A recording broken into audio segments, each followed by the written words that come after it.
दोस्तों, मोर को आप में से हर इंसान ने देखा होगा, मगर इस बात से कम लोग ही वाकिफ़ होंगे कि मोर को हमारे यहाँ मनहूस करार दिया जाता है। तो और क्या हज़रत आदम अलैहिस्सलाम को जन्नत से निकालने में मोर का भी कोई हाथ था? लिब्रा इन्फो की वीडियोस में एक बार फिर से खुशामदीद। तो नए आने वाले तमाम दोस्तों से रिक्वेस्ट है कि मेरे चैनल को सब्सक्राइब कर लें और साथ ही लगे बेल आइकन को प्रेस कर लें ताकि मेरी आने वाली हर नई इन्फॉर्मेटिव वीडियोस आप तक बआसानी पहुंच सकें। दोस्तों, मोर एक बहुत ही खूबसूरत परिंदा है और मोर एशियाई और अफ्रीकी परिंदा है। इसको अरबी में ताऊस भी कहते हैं। नर मोर के सर पर एक ताज होता है जिसे कलगी कहते हैं। ये हरे और गहरे नीले रंग की होती है और मादा मोर भूरे गहरे रंग की होती है जिसे मोरनी कहते हैं।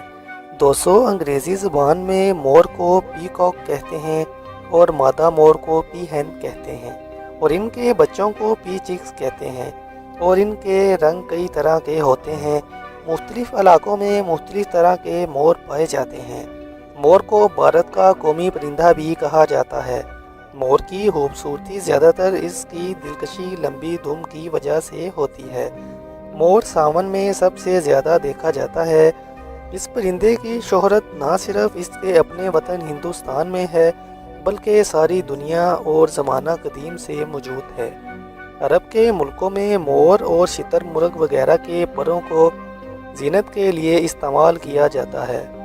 मोर अपनी खूबसूरती की वजह से पूरी दुनिया में जाना जाता है। इनके जिस्म पर हरे और सुनहरी रंग के पर होते हैं जिन पर आँखों की शक्ल जैसा निशान होता है जिसका रंग हरा और गहरा नीला होता है। यही सब रंग इसके सर, गर्दन और कलगी पर होते हैं। दोस्तों, मोर की उड़ान ज़्यादा ऊंची तो नहीं होती जिसकी वजह से ये ज़्यादा वक्त ज़मीन पर ही गुजारते हैं। इनका खाना कीड़े मकोड़े और सांप होते हैं। यहाँ तक कि ये जहरीले सांप भी खा लेते हैं और इनकी लंबाई 3 से 5 फुट तक होती है और मादा मोर की लंबाई 2.5 से 3 फुट तक होती है।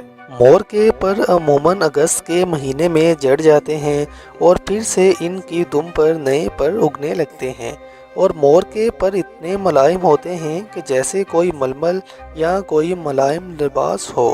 मोर एक शर्मीला परिंदा है और इंसानों से डरता है। दोस्तों, मोर हमेशा काफले के साथ रहता है।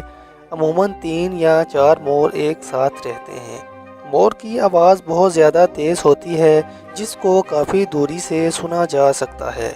इसके पर बहुत ज़्यादा बड़े होने की वजह से इससे ज़्यादा दूर तक नहीं उड़ा जा सकता।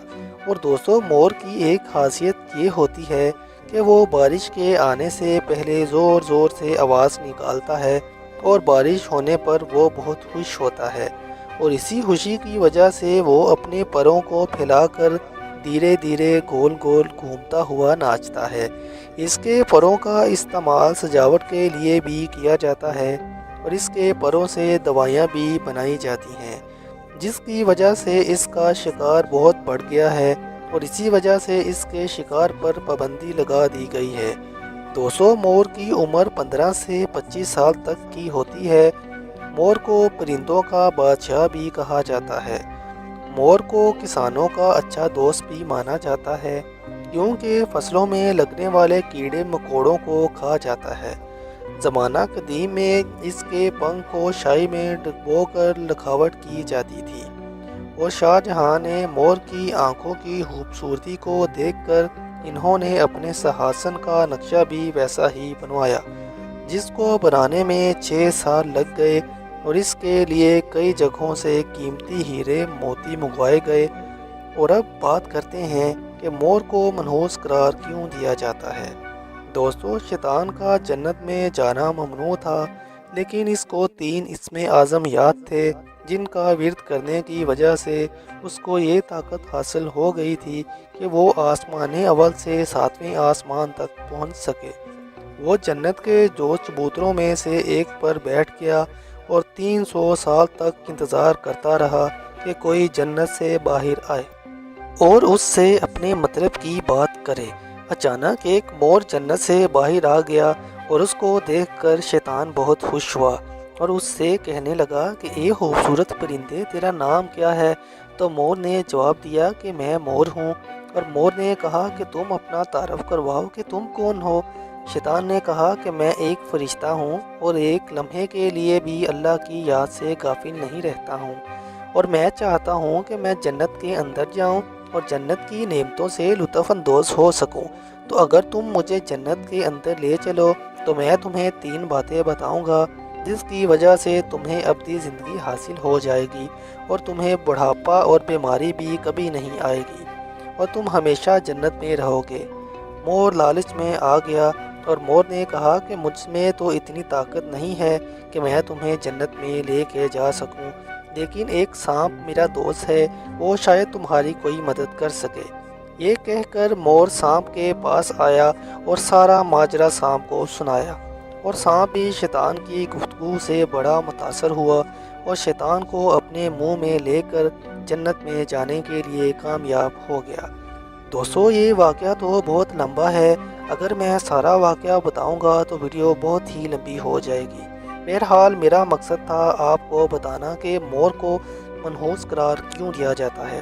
دوستو مور کو اسی وجہ سے منحوس قرار دیا جاتا ہے کیونکہ مور کا حضرت آدم علیہ السلام کو جنت سے نکالنے میں ہاتھ تھا۔ تو امید ہے کہ ویڈیو آپ کو پسند آئی ہوگی۔ اگر ویڈیو آپ کو پسند آئی ہے تو میرے چینل کو سبسکرائب کر دیں اور ویڈیو کو لائک کر دیں۔ تو ملاقات ہوگی انشاءاللہ نئی ویڈیو میں، تب تک کے لیے مجھے دیجیے اجازت اور اپنا رکھیے گا بہت سا خیال۔ اللہ حافظ۔